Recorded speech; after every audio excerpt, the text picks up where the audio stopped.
Welcome to 2026. I'm your host, Eugene Rich, and you're watching The Switch. Let's get it.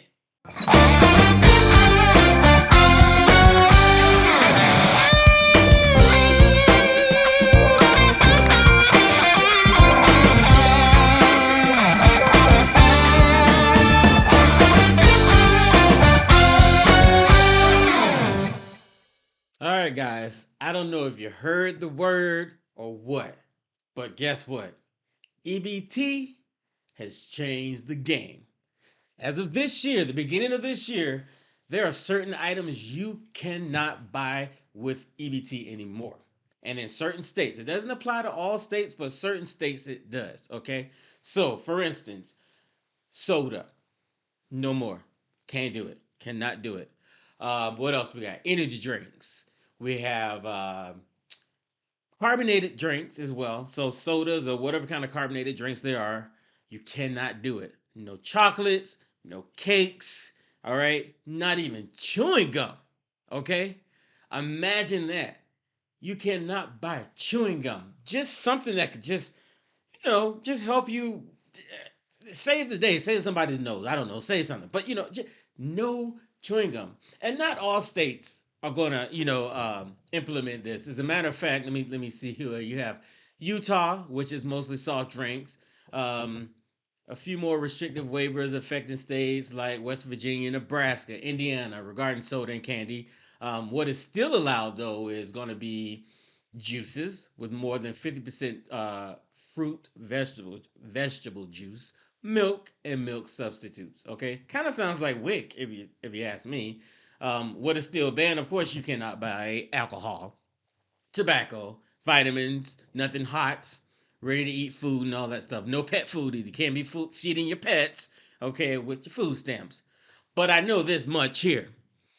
If they touch, let's say, Lay's sour cream and onion potato chips, I mean, people are going to have a problem. Okay, a lot of people are going to have a problem about that. Mhm. Yeah.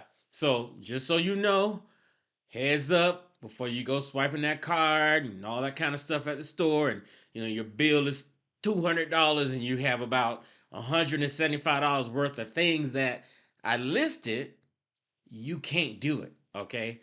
No cases of soda and all that Coke and Pepsi and all that stuff you be drinking.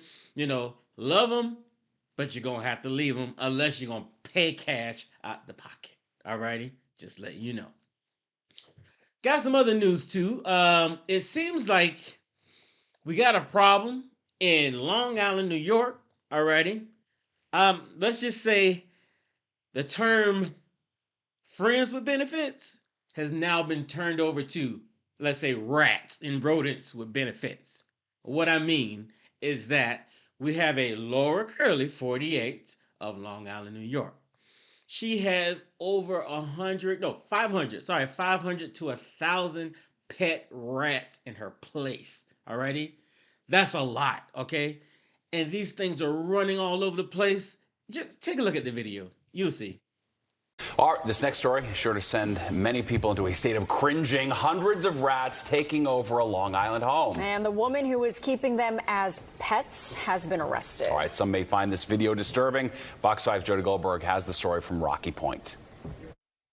Look at this, there's holes underneath. Rats ripping through walls, raiding cabinets, and living everywhere you can imagine. Oh my God. This Rocky Point home now condemned, and inside you can see why. It's overrun with hundreds, possibly more than 1,000 domesticated rats. According to court documents, the homeowner, Lori Curley, is facing charges including animal neglect and endangering the welfare of a child. Suffolk County Police say her 3-year-old grandson was found inside in a diaper, walking around feces-covered floors. Some of them have tumors, eye injuries from fighting with each other. They all have mites. Vet tech Kristen Stevens plans to take a few home. They deserve warmth and shelter and food and water and, a stable home. It's a race against the clock. Experts say rats can breed every couple of weeks and get pregnant again within days. Now, Strong Island says the removal could cost thousands. They're looking for donations and ask the public to step up to adopt. In Rocky Point, Long Island. That's a shameful guy. Okay, listen. Number one, she had a 3-year-old child in there, so she was taken into custody. It seems for the problem that she had with the rats, and of course, child neglect and all those things, which rightfully so. I mean, you should not have a child in a place that's infested with rats. I mean, just imagine. I mean, that's just disgusting. That's nasty, you know. But she did, all right, and so they took care of her for that. But the crazy thing is you heard in the video, they're literally giving care to the rats, like they're taking care of them as though they're humans. Guys, I don't know about you, but really, healthcare for rats, right? Mind you, we can't even get healthcare in this country to even for the smallest, most minute things. Just we can't get anything. We don't even have a plan. We got a plan for a plan, but we don't seem to have a plan on real healthcare. But rats can get it. Alrighty? Can you imagine that? Rats getting better healthcare than you can? I mean, my goodness. You know? I mean, they just wait around for you to drop food and go to sleep and, whatever. And yet they can get medical care. I mean, imagine rat Medicare. Goodness. A rat ER. A rat therapist. A rat massage therapist, a rat physical therapist. Just it's crazy how we cannot, as a country, get it together about healthcare. You know, it's been years, like a decade or so plus, and still nothing has been done about healthcare for Americans.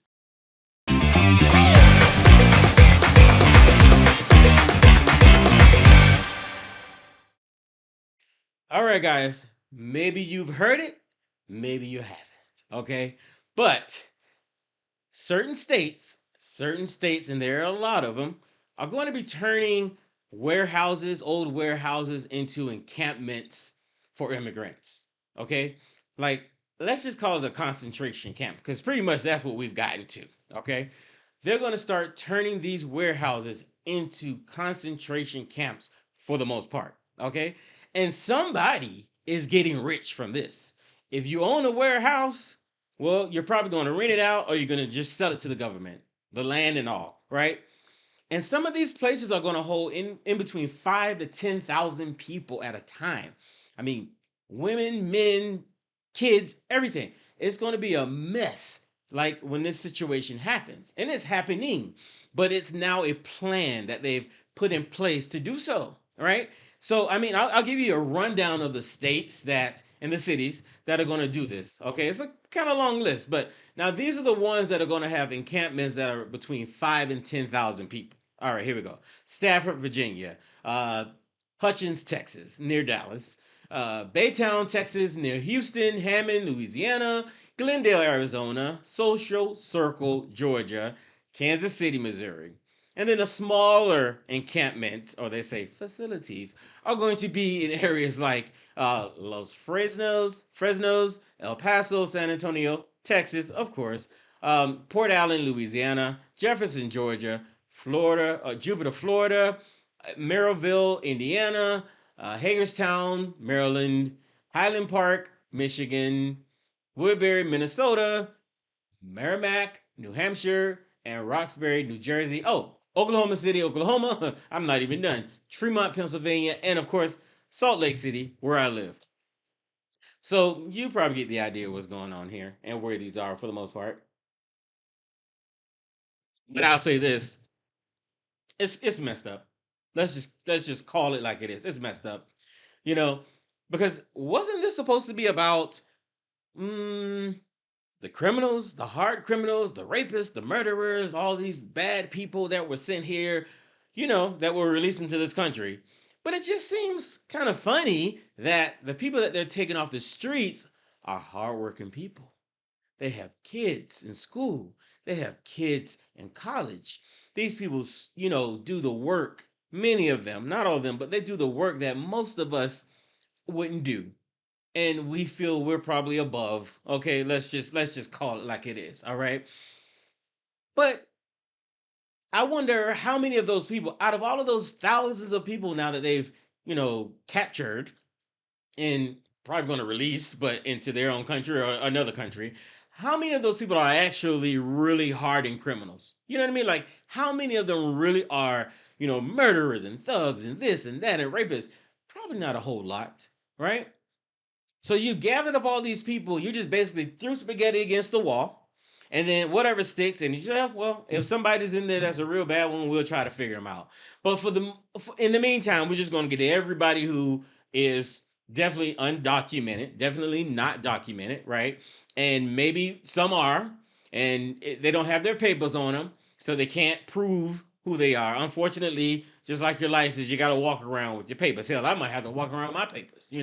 But who's to say? Um, it's just really sad. It's really sad that this country has become what it has become. And I don't know. It's like the love thy neighbor, all this stuff these people talk about. They don't believe in nothing.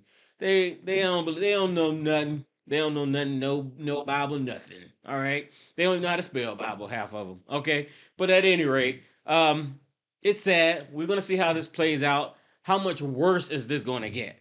Because it seems like every day there's an escalation. It is not going to get any better. I hope it would. I pray it would. But unfortunately, these are the times that we're in right now. This is what we got to deal with.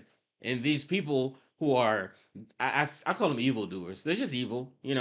They don't care about anybody. They just care about money and not wanting to be a minority. It's like once you start becoming a minority, you begin to get real crazy and violent, and then everything else is off the table.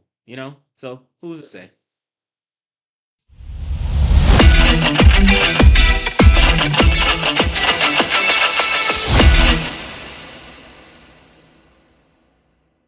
Alrighty.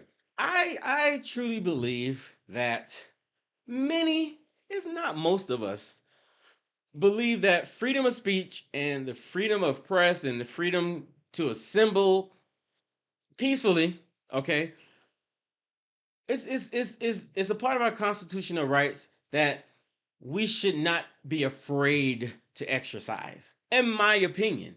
And I think most of us believe that. No matter which side of the aisle you're on, I truly believe that we all believe that the Constitution gives us certain rights, right?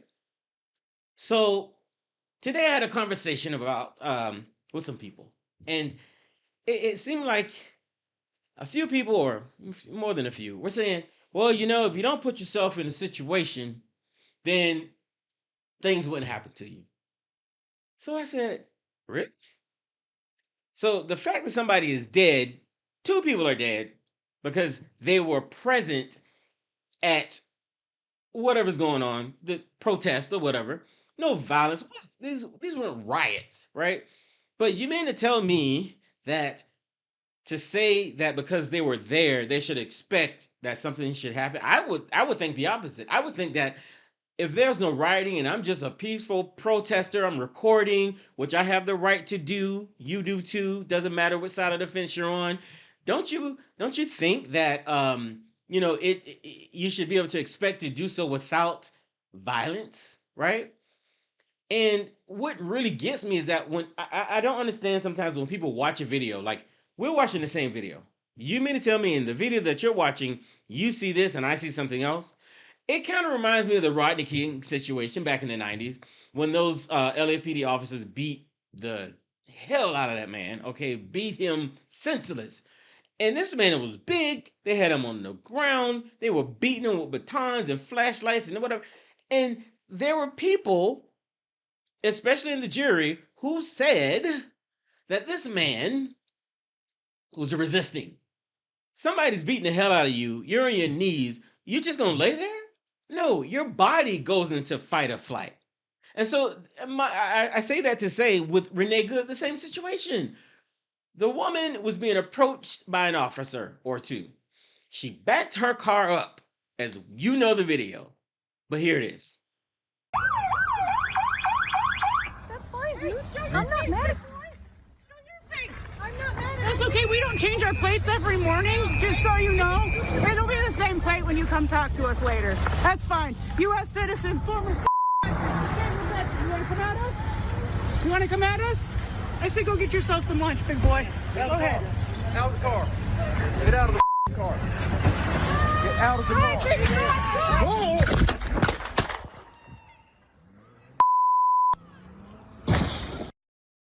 And as she's backing her car up, she's backing out of fear. Why? Because the police officer got out of, or whatever he is, got out of his car, approached her car, started trying to open her door. Okay, number one, which she had no right to do. Okay, because she started to back up. Obviously, she's fearful for her life, right?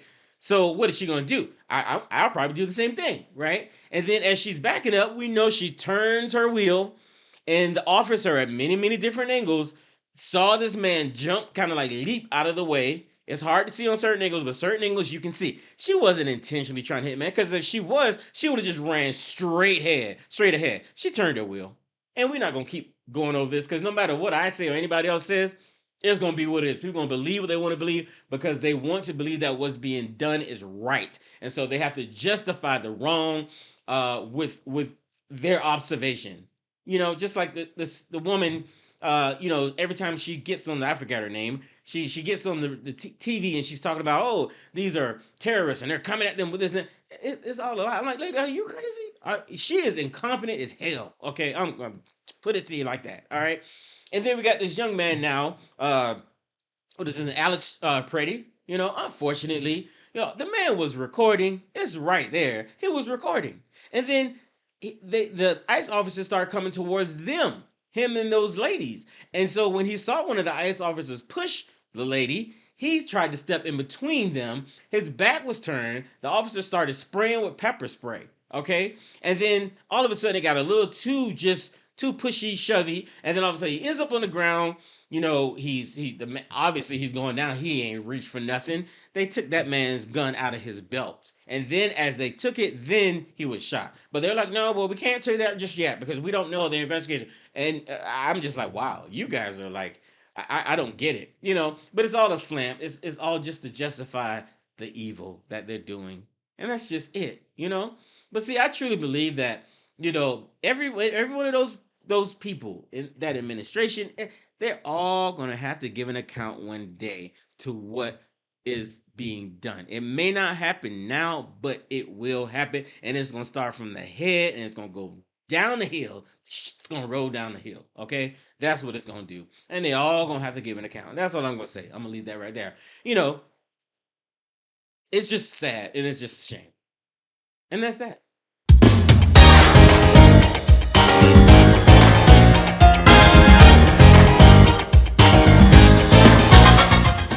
And going back to my point, I think about the time when you had the January 6th riots, okay, because that was not a peaceful protest, baby. That was a riot. You had these people swinging, and here's the thing, that one woman, okay, then this is what I like to compare, because everybody's trying to compare Kyle Rittenhouse and all this stuff, but he was attacked, and he shouldn't have been there in the first place. Remember, he came across state lines with a gun, his age, all these other things, but whatever. Okay, people justify, well, he had the right because he was attacked. Okay, but now the stupid woman who decided, as she drove to that rally in her car, she was talking about what she was going to do. She had a premeditated mindset of what she was going to do, and her feelings and why she was going. And her husband had even told her, I think, he wasn't even in agreement with it, because I don't even know if they were on the same side of the aisle. And this woman decides to go up in that Capitol building. What made her think that she had the right to leapfrog across all of those people into this door where you have a legislative body of people sitting, okay, and they're fear for their life because they already know what's going on, and her stupid self is decided that she wants to go. You think she wasn't going to get shot? Did she think she wasn't going to get shot? I don't get it. It's ridiculous. It's such a hypocritical, one-sided view of things. But whatever. It is what it is. when one side decides to attack the Capitol Police, and they are justified in doing so. That's just like saying, well, the Capitol Police shouldn't have been there. Okay? Or they died, they shouldn't have been there. They got hurt, they shouldn't have been there. Well, are you? I thought we was back in the blue, but whatever. I don't want to get into that because Lord knows. Anyway.